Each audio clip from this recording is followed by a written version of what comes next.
Salam Bapak Ibu Saudara yang dikasih Tuhan, salam jumpa kita kembali bersama dengan saya Pendeta Nathan Wahyudianto yang akan mengajak Bapak Ibu Saudara untuk berbagi firman Tuhan, merenungkannya dan melakukannya dalam kehidupan kita sehari-hari. Bapak Ibu Saudara yang dikasih Tuhan, hari ini saya akan mengajak kita untuk membaca beberapa ayat dalam Alkitab dari Lukas pasal 11 ayat yang ke-9 hingga ayat yang ke-13 yang akan saya bacakan buat saudara dan saya.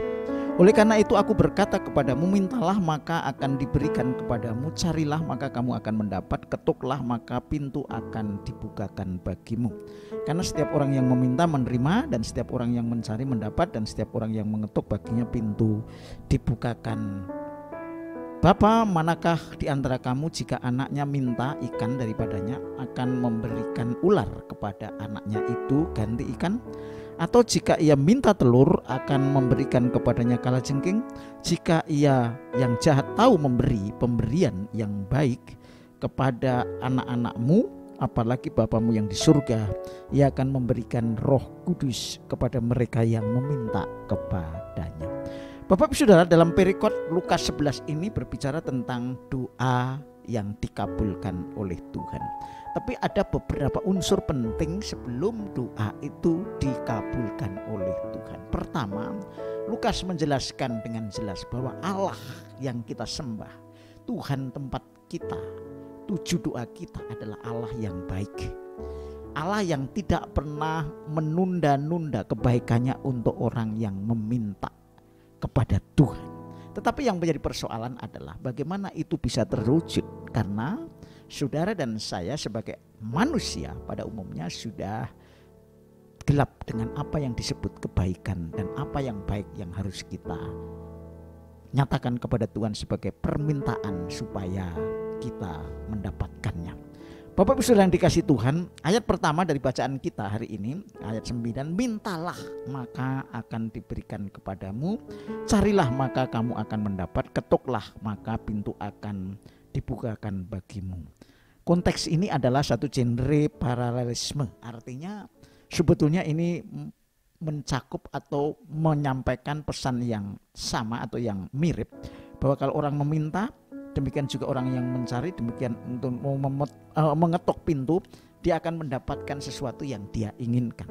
Dan itu kalau kita mengarahkan apa yang kita rindukan itu kepada Tuhan. Jadi begitu luar biasa firman Tuhan ini melalui Lukas disingkapkan bahwa Allah itu sumber dari segala sumber yang baik, dan dia memberikan kepada kita apa yang baik untuk kita.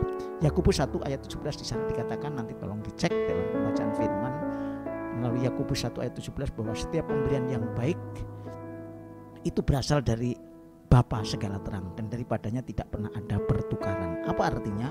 Bahwa Tuhan tidak mungkin memberikan sesuatu yang salah, memberikan sesuatu yang tidak baik, dan itu tidak mungkin keliru.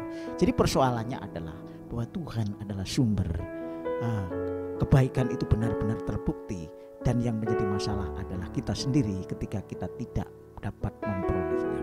Dan Tuhan memberikan satu hal yang penting, bagaimana saudara mengerti untuk mempunyai dasar yang kuat, bahwa ketika saudara berdoa kepada Tuhan, mempunyai dasar yang kuat. Tuhan membandingkan melalui Lukas ini dalam narasi bahwa Bapa, manakah di antara kamu jika anaknya minta ikan daripadanya lalu memberikan ular kepada anaknya itu ganti ikan. Saudara, manusia pada zaman Tuhan Yesus menyampaikan perumpamaan ini, bahwa ikan adalah sesuatu yang baik untuk diminta kepada orang tuanya dari seorang anak. Tidak mungkin kalajengking kalau ikan adalah sesuatu yang bisa dinikmati untuk membangun hidup dan untuk mendapatkan hidupnya lebih bahagia. Tetapi kalau kalajengking tentu sesuatu yang membuat dia bisa celaka. Nah, saudara, kalau berbicara seperti ini, maka tentang masalah kehidupan kita sebagai orang percaya secara rohani, kita harus bisa membedakan mana yang rohani, mana yang baik untuk hidup kita. Tidak hanya untuk hidup di dunia ini, tapi juga hidup yang akan datang. Karena itu Tuhan tahu yang paling baik untuk kita. Mari kita belajar firman Tuhan, supaya ketika kita meminta kepada Tuhan, kita berdoa kepada Tuhan, kita tahu mana sebetulnya yang ikan rohani buat saudara, dan mana yang sesungguhnya kalajengking rohani yang menyesatkan saudara dan saya. Itulah sebabnya maka Tuhan pasti memberi yang baik buat saudara, karena yang baik menurut Tuhan pasti mempunyai tujuan yang baik pula untuk kita. Karena Tuhan ingin supaya kita mengalami kebaikan. Kebaikan itu kebahagiaan dalam kehidupan yang langgeng, yang kekal bersama dengan Tuhan. Malah dia dikatakan lebih lagi jika dia yang minta telur, anak itu kepada orang tuanya akan memberikan kepadanya kalajengking, tidak mungkin. Saudara, jadi jika kamu yang jahat tahu memberi pemberian yang baik kepada anak-anakmu. Jadi di lingkungan dunia ini yang manusia dikenal sebagai orang yang berdosa pun dia masih tahu tentang yang baik untuk anaknya. Walaupun dalam lingkup duniawi, tetapi mereka bisa mengerti bahwa orang tua yang jahat pun, orang yang berdosa pun bisa memberikan yang baik buat anaknya yang ada di dalam lingkungan kehidupan yang berdosa. Apalagi Bapamu yang di surga, Ia akan memberikan Roh Kudus kepada mereka yang meminta kepadanya. Jadi Bapak Ibu Saudara yang dikasih Tuhan, kalau saudara dan saya mau berdoa meminta sesuatu kepada Tuhan, maka yang pertama bahwa Tuhan adalah sumber segala kebaikan dan pemberiannya selalu baik buat saudara dan saya. Itu harus kita pegang dengan teguh, bahwa tidak mungkin Allah memberikan yang tidak baik ataupun kekeliruan di dalam memberi yang baik sampai menjadi yang jahat. Tidak mungkin, itu kita pegang karena Allah sumber segala kebaikan. Yang kedua, bahwa apa yang kita minta kepada Tuhan, Bapak Ibu Saudara, sekalipun janjinya ya dan amin, maka dikatakan carilah maka kamu mendapat, ketuklah pintu maka pintu akan dibukakan, dan mintalah maka kamu akan diberi. Maka sesungguhnya berbicara tentang kekuatan Tuhan sanggup melakukan segala sesuatu kepada kita kalau kita bersesuaian dengan apa yang Tuhan mau di dalam karakter dan sifat-sifatnya. Karena itu saya mengajak kita sekalian mari kita meminta Roh Kudus, minta hikmat Tuhan, minta firman-Nya supaya menerangi saudara. Sebab dikatakan Ia akan memberikan Roh Kudus kepada mereka yang meminta kepada Tuhan. Saya mengajak kita semua orang Kristen yang hari ini mendengarkan firman Tuhan untuk meminta Roh-Nya untuk menerangi hati kita, pikiran kita, hidup kita.